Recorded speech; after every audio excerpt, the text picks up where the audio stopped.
look up what you did. If this is your party stance, right? Like, I support immigrants, I will sue ICE and immigration enforcement because what they're violating people's due process, their civil rights, civil liberties. But go look it up. Why are we looking this up? You are looking for our votes, not the other way around. Just show us your work. It's not hard. You know what I mean? It's not hard. Just show us what you did. I don't understand why he's very anti that. And I'm assuming there's going to be a reason as to why he's very anti showing his work, but we're just going to continue to listen to this interview anyway. I don't like the way it's being done. However, it do need to be done. A lot of people are here illegally, but that's the wrong way to do it. We don't just send people to Eritrea and to countries they didn't belong to. There's a way to do things. There's a way by the law to get it done. And if I was to do it, I will not do it the way it's being done. I will use the law. And that's the way we should be doing things. I need him to elaborate on that more. I need you to elaborate on that. How exactly are you going to use the law in order to deter individuals from coming to the U.S. illegally? And when you say illegally, what do you mean? Do you mean like overstaying their visa because they were on their honeymoon and they just stayed a couple extra days into the U.S.? Whom exactly are these policies being done to? Are they going to be done to Swiss citizens who come here? Or is it going to be happening to individuals from Austria and Germany? Or is it just individuals from South America and Mexico? That's what we want to know. And specifically, how are you going to do that? How are you going to fix the quote unquote crisis at the border? There's really not a crisis at the border. I live on the border. There's not actually a crisis. But how are you going to quote unquote fix it for the American people, even though people who cross the border every day do not affect your normal lives? They actually make your lives better. But how are you going to do that? His answers are quite vague. There's no way that a child should ever have to mourn the loss of their mother and father, whom they was just at home with, and now being taken and thrown over the field because they choose that they should not be here because they feel that every last one of them are criminals. But yet, we have a president that's sitting in the office who have been proven to be a criminal, and he's not even a legal person here in the United States itself, nor is his wife, nor is his... Yes, he is. Donald Trump is a legal U.S. citizen. Melania Trump is also a legal U.S. citizen. She has an Einstein visa, which, again, you can argue how she got it. She was probably to get it, but whatever, she got it, right? So she probably got an Einstein visa to get it, right? Or she probably did something crazy to go get it, but she does. She has an Einstein's visa, which is usually granted toward individuals who do extraordinary things in science, or they have like won a Grammy and Oscar, like an EGOT, like they won a Grammy and Oscar, or they won like a gold medal. Like typically those things can get you the visa that Melania Trump has. So him saying these things, now you're sounding like you're telling us falsehoods.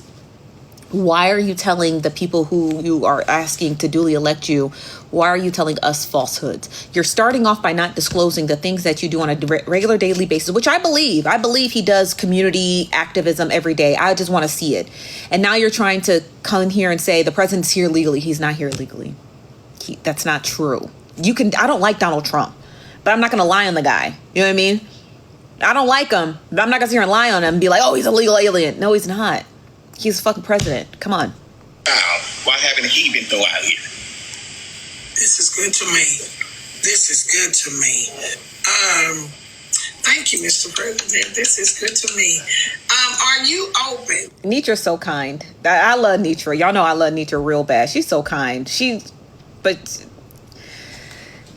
I do like Nitra a lot. Y'all know I do. I want to meet her one day.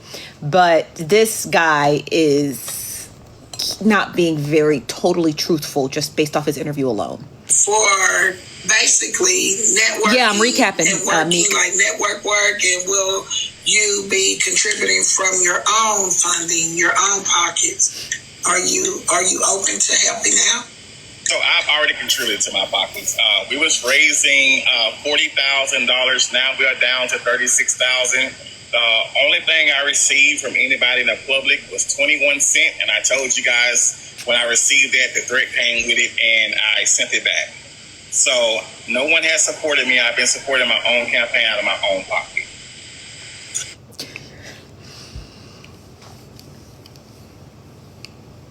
That you can't do that.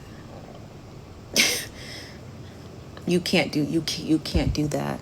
And you can't do that. You cannot finance your own election. You can't do it. There are campaign finance laws for a reason. There are campaign finance laws for a reason because we need to know where that money came from. That's why although campaign finance laws are quite ambiguous with super PACs and dark money, right? But there's still a level of, we gotta see where that money came from. So him saying he financed his own campaign is not a flex. It's quite illegal. It is the most illegal thing that you can do. You have to have that money put into a specific account, and not just put into a specific account specific for your campaign. You have to tell us where it came from. You can't say, "Oh, I just took it out of my bank account." Okay, but where did it come from your bank account? And there's campaign finance laws that it's sounding like he's teetering on violating. So I just want to hear a little bit more about this, because now we're getting into a darker pink flag. We're not at a red flag yet, but these are darker pink. Come on, somebody. This is good to me. So this is Cash App donation. What's that? Give me a moment where you were vulnerable. Because I think sometimes people get vulnerable, and when it's times like this, let me give a example. The other night, Mr. Slim God came up and he asked a question about basically negotiating your beliefs in order to get votes in.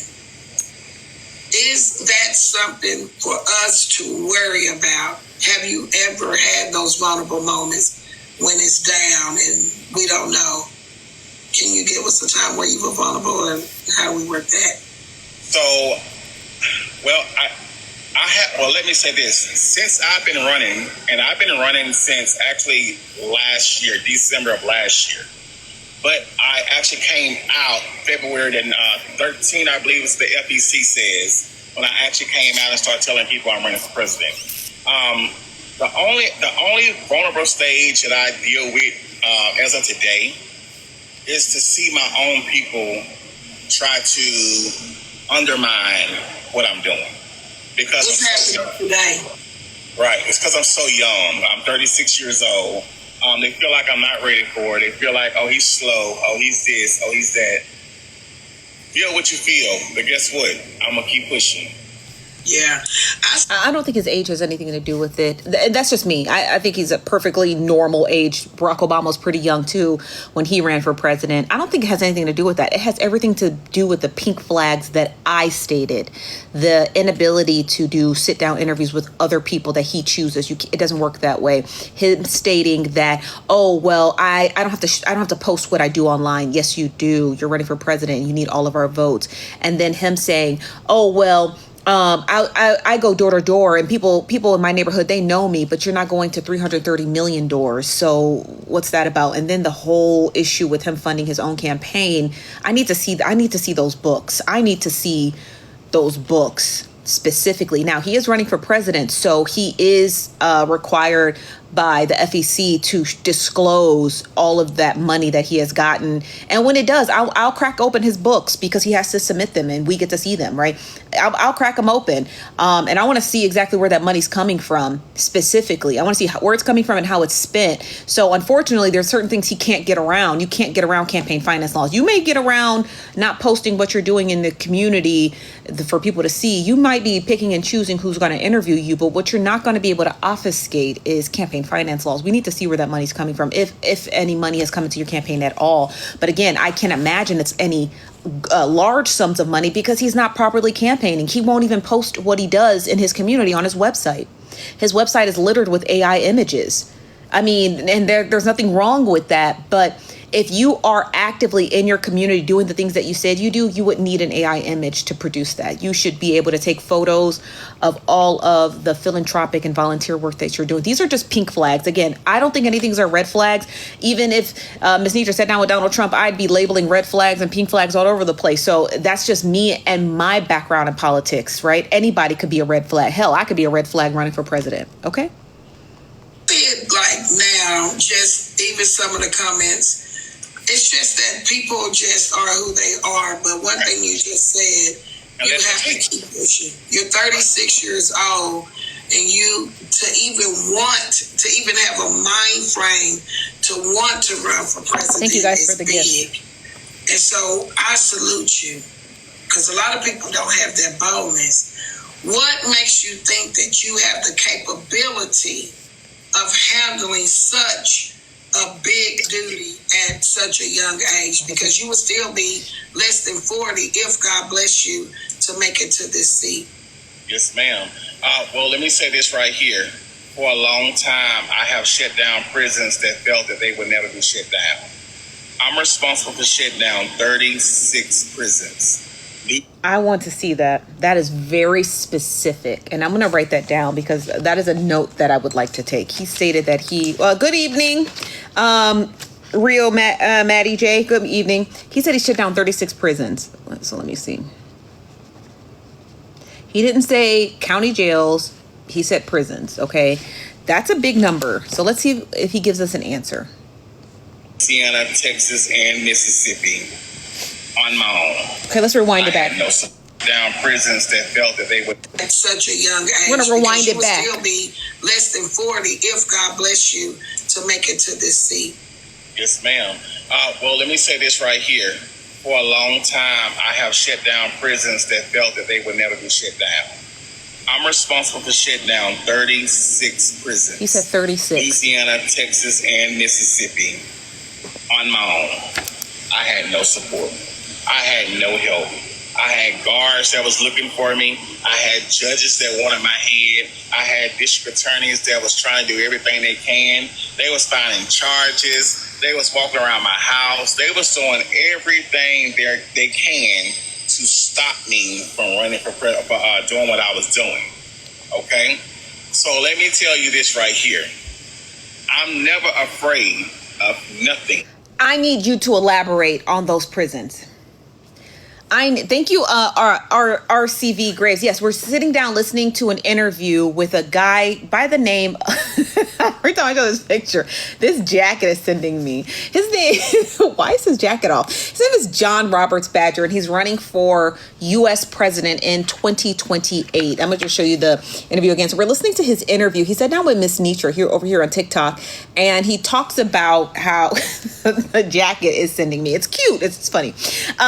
He's talking about how he had closed down 36 prisons in, what did he say? He said Louisiana, Texas, and Mississippi. The jacket is sitting me. I need to know which prisons these were. That's all. Just tell me which prisons and how did you do it, right? If you can shut down 36 prisons, I would love to see you share that information to help other governors who might be left-leaning or very, libertarian, who also want to shut down these prisons. They would probably want to know, how did you do it? That come against me. Because I tell y'all all the time, I am the will of God. I just lead him to guide me. And I'm going to be okay. I cannot worry about what people feel about me. I do have death threats all the time. I don't have security a lot of times around me. But I do have Jesus and my peacemaker of all understanding. And with that, I understand. Woo, I understand. Yes, this is so good to me. And I really am so thankful for this opportunity. And someone corrected me. I said, when you make president. Thank you downstairs. When you make president. Speak those things that are not as though they are.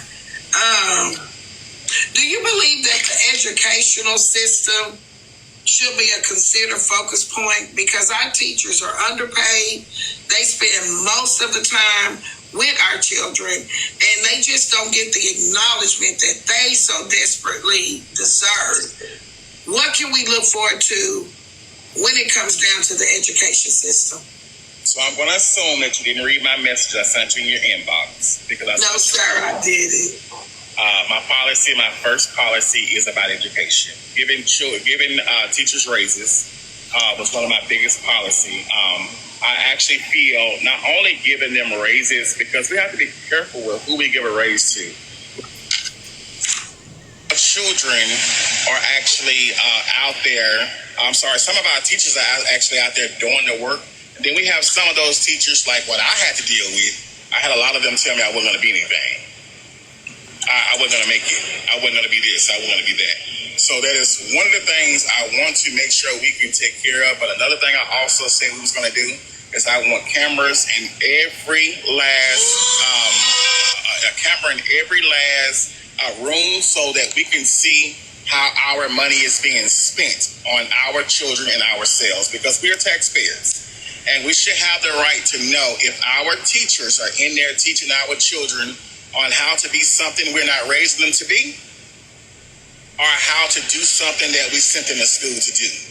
And that's to learn. And if I'm going to give them a raise, I'm going to know what you're doing in those rooms. Simple as that. Not only for that, that don't just stop there. That goes for the medical centers. That goes for the police departments. Yes, police departments have a recording on them, but we see them cover them all the time. We see them cut them off. If they cut them off in a line of duty, they will immediately be fired and prosecuted. Immediately. Likewise for a teacher, likewise for a doctor. There's too much going on when it comes to discolor skin in those sectors, and I'm sick of it. Okay. So before we get into him ranting, I'm a little curious about that prison closure. So in Louisiana in 2012,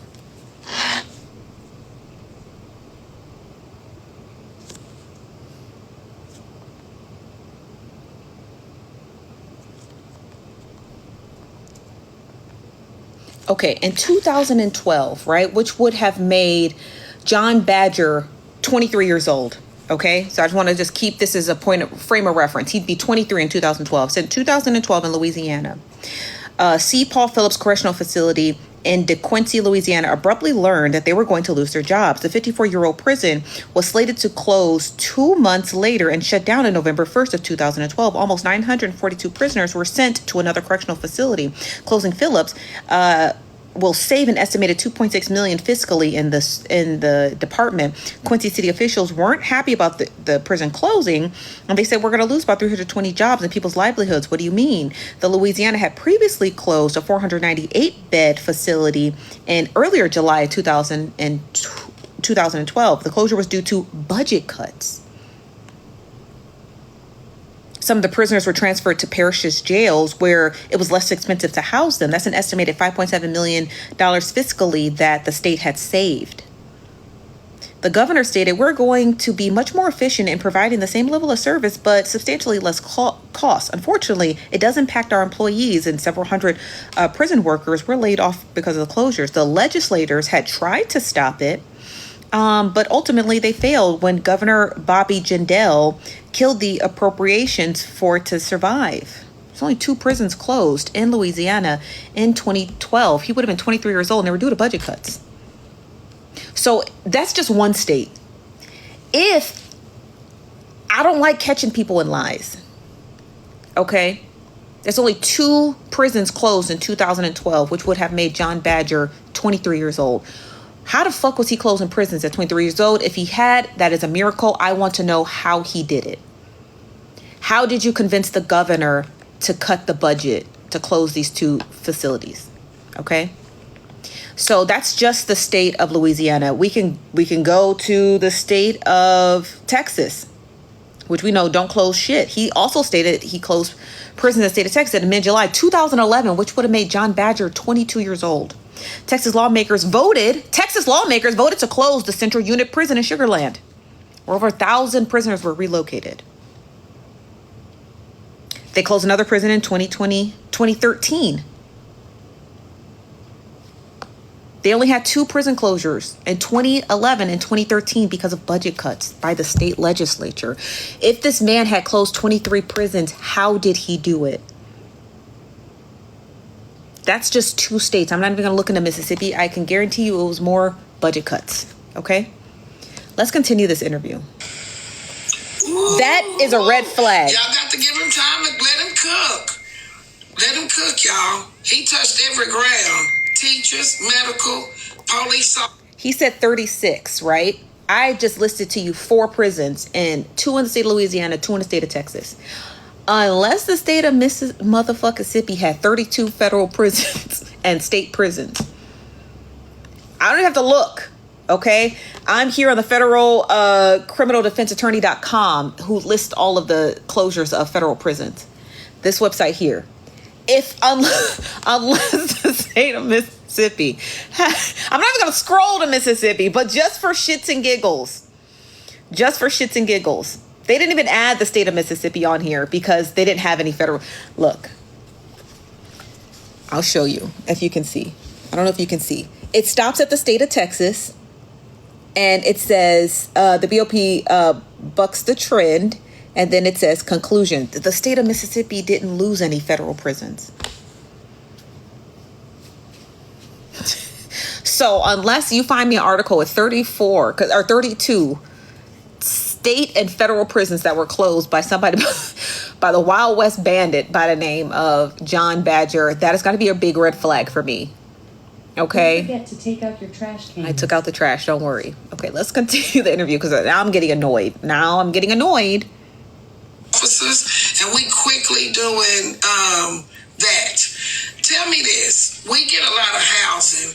Now that you covered that, housing funding, homeless shelters.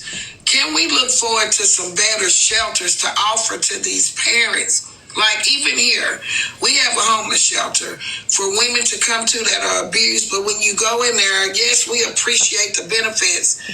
But yes, can we look forward to QL? some Yes, housing QL. shelters? Like some apartment shelters, like give them a 3 to 6 month time frame, a year to get up on your feet. Not a room full of other people and the exposure and no privacy. Are these things that we're able to say, hey, we lack in a lot of areas? Thank you. Is that something that you're open 821. So here's what I'm not going to do. I'm done with apartments. I'm done with packing everybody else's pockets. Thank you, 821. We're not doing that. What we're doing now, and again, I know you. Oh, that's Pretty Mamba. Thank you, Pretty Mamba. I did it. We're going to actually start building Section 8 homes to be owned, not rented. We're done with that. People stay on Section 8 for 20 and 30 years because Section 8 continue to pay bills. Well, that... Whoever sent me this interview,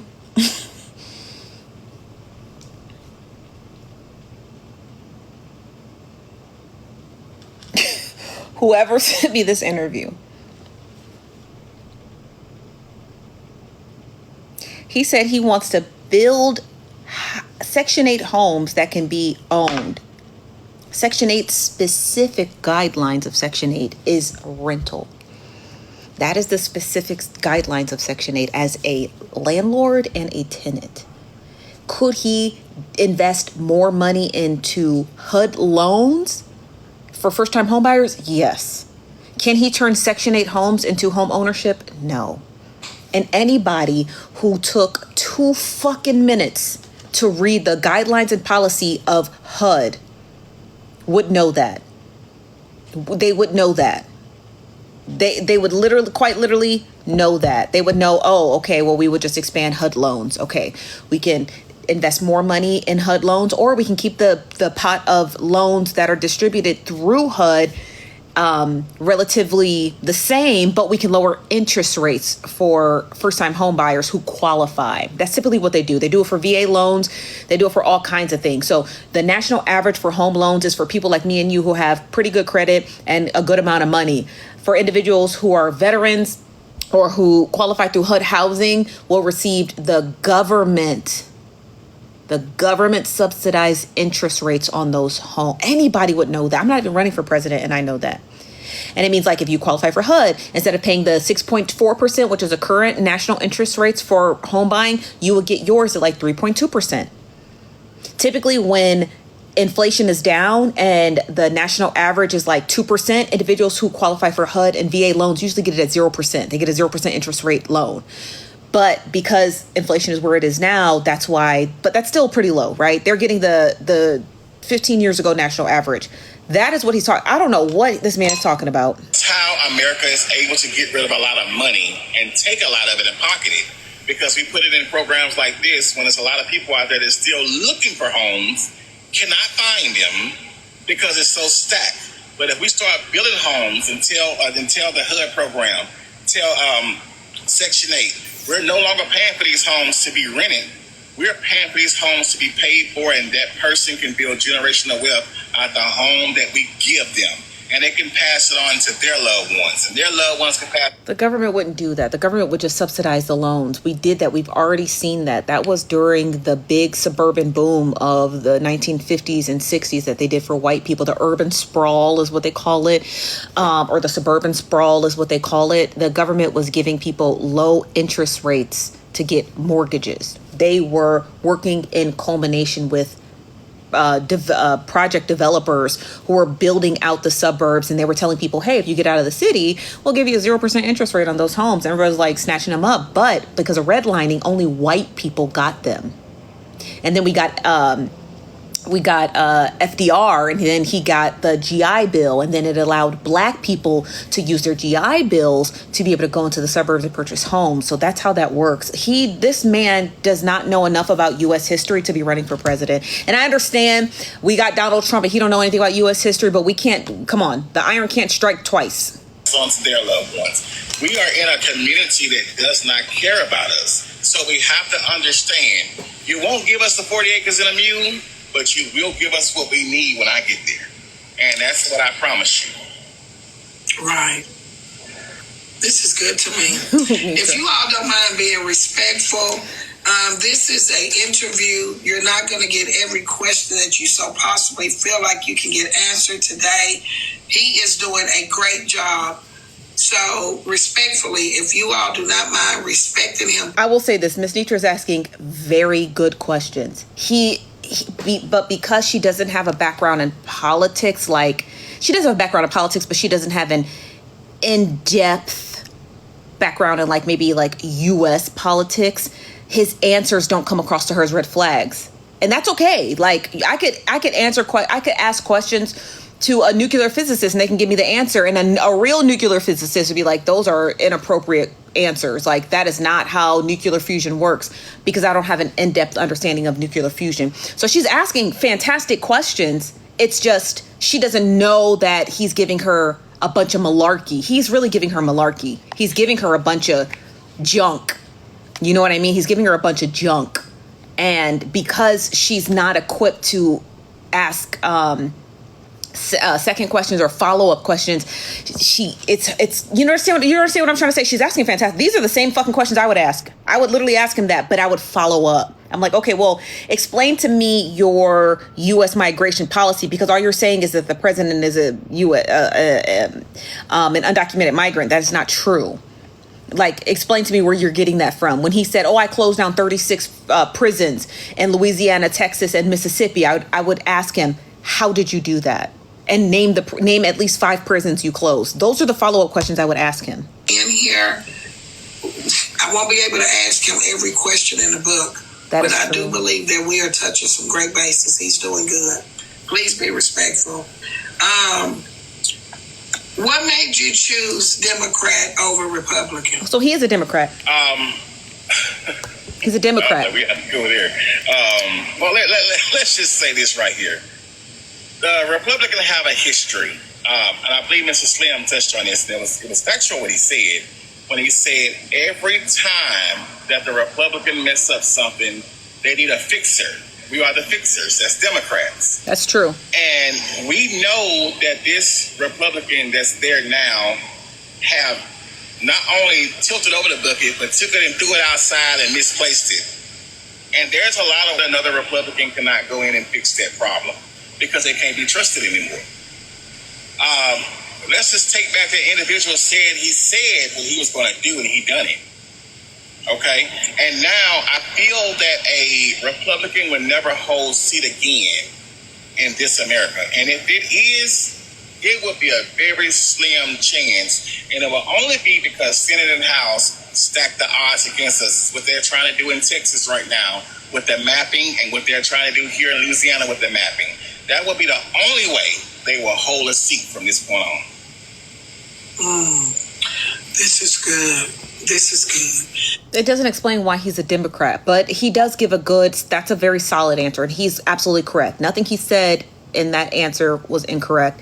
The Republicans are trying to stack the seats in the midterm elections. Another Republican, and this is just my synopsis, will probably not get elected to U.S. presidency for quite a few terms because of the damage that had already been done.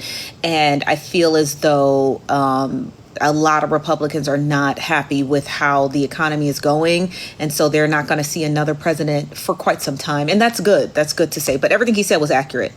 Let me look here. I saw a question. How will he undo this big bill? Some of those are questions that, let me see. I won't undo it. I'll be getting rid of it. Okay. So someone is asking, where can they see your credentials? He said that earlier. You can go to the.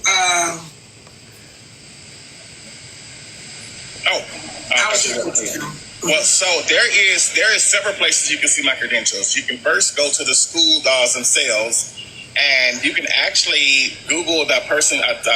Go into the search bar and say student search. I learned this just last week, and you can actually search a student that actually been there, and they'll actually tell you what they did and when they finished. You can actually go to fec.gov. You can actually go to my website at electjohnbadger.com. Okay, let's go to fec.gov because he's telling us where to find his credentials. Okay.